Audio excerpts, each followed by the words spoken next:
Hello and welcome to Online Personal Watch's monthly news roundup. I'm Mark Brooks and this is what made industry news in June 2009.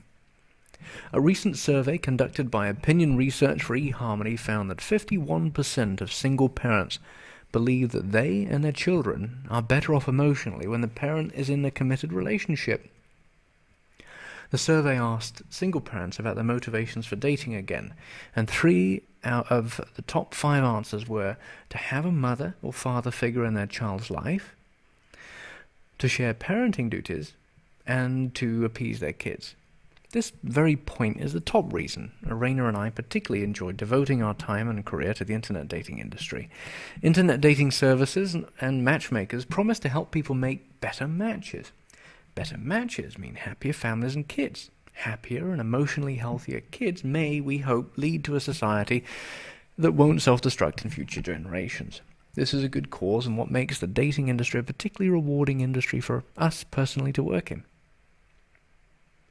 Match and eHarmony have both released success rates and statistics for their respective sites. Match announced that users send 56 million first emails and 132 million winks every year. Users go on 6 million dates each year, and 12 couples get married or engaged each day, and they bring in $1 million a day from subscription revenues. Meanwhile, eHarmony announced that 118 couples get married or engaged each day thanks to them, and they have 12 to 15,000 new users every day, and a full audience turnover every 6.5 months.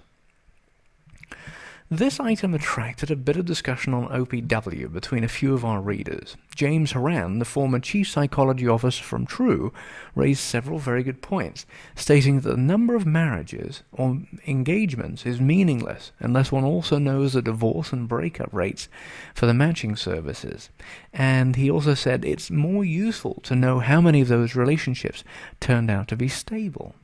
He makes a valid argument that success rates are only put into perspective when a ratio is given to failure rates. But how many services are really able to track long-term match success rates, I'd argue? I don't know of any. What's their motivation anyway? Dating services are a victim of their own success. They match people, then those people quit the service. However, I think we're going to see new services evolving that help members after they've hooked up. People do really need help. They need guidance. And some are willing to pay for it. So why don't we help dating sites users through the entire relationship continuum? If dating services could make money beyond the day they successfully match users, they'd be motivated to stay in contact with them, and then they'd have the opportunity to collect real success metrics. Then they would be in a better position to refine their matchmaking methodologies. And that's good for the industry. Spark Networks is losing subscribers. Spark said it's trying to rebalance its portfolio to be less reliant on JDate, which recently received a facelift. However, its segment weighting seems to be shifting more because of the relative speed of subscriber losses. Stock is down about 9% year to date and about 47% over the last 52 weeks, reflecting the prolonged poor performance, and Spark Networks now has a market capitalization of $47 million. That is. Revenue for Q1 dropped 20%. Meanwhile, revenue at Match.com, in comparison, slid just 1%. And ad-supported free sites like Plenty of Fish, which saw unique visitors nearly double to 2.9 million in April, are becoming an increasing threat. Spark is focusing its ad spending, meanwhile, on a handful of its niche sites to bring them up to scale, and has all but given up on AmericanSingles.com. I do live in hope for Spark Networks, but quite consistently they've shown lackluster performance, unfortunately. An interesting news site launched in the UK recently as a social hub for singles ready to get out and date. Datingtrail.co.uk is a site designed to bring dating sites, events, and matchmaking together in one destination. The site features several hundred UK dating events ranging from lock and key parties to classy wine tasting evenings. Singles holidays even, from Adventura and Click Singles, are listed on the site with reviews of past trips. They've also put together a list of online dating sites and rated the sites. All round, nice work. Virtual goods are back in the news, and CNET reported earlier this month that startups peddling virtual goods managed to raise $69 million in funding in the first quarter of 2009. OfferPal Media leads the pack with $15 million raised, followed by IMVU, NGMoco, and Nurian at $10 million each.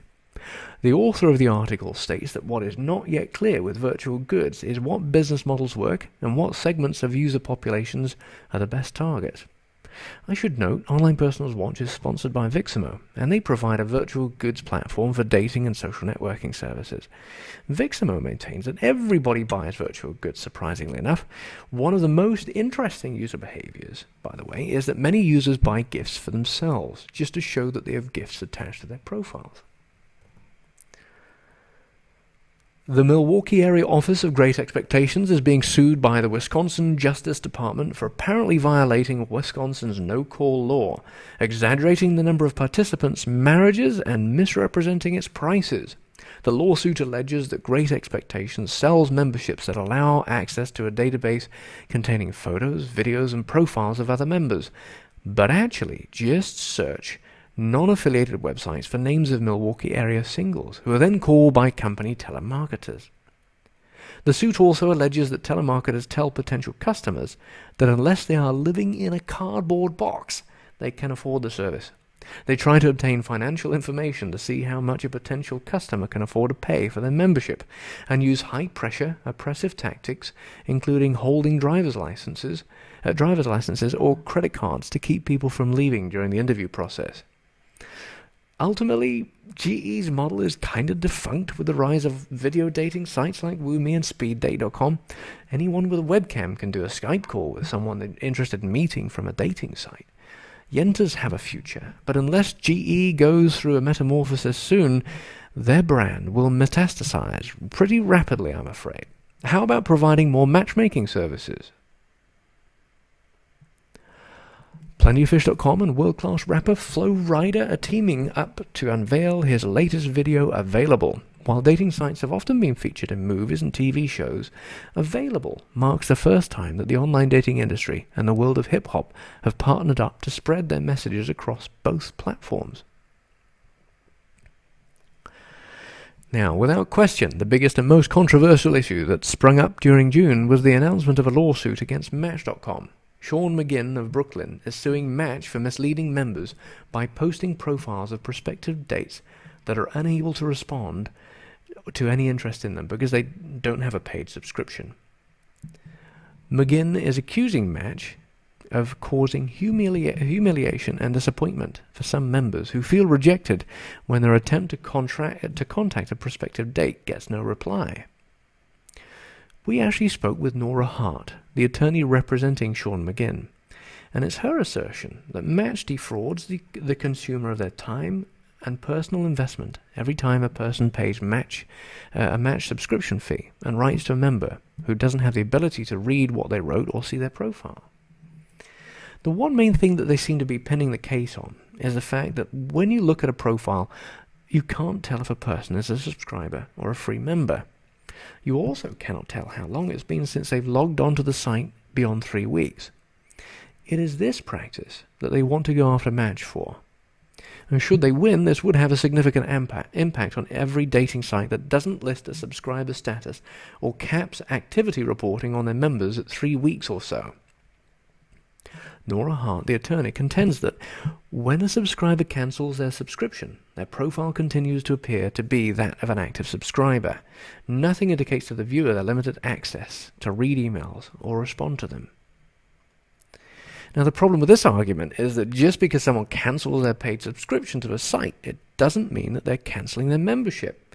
It also doesn't take into account winking, which is a free feature on Match for all members, regardless of paid status.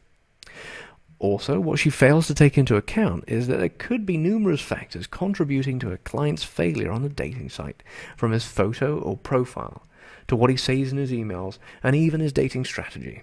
It may be that he was actually rejected by women with paid subscriptions who were just not interested. I also requested a statement from Match.com on this matter, and they replied that, quote, Match.com's continued success depends upon the success of our members in making online connections and turning them into meaningful relationships online.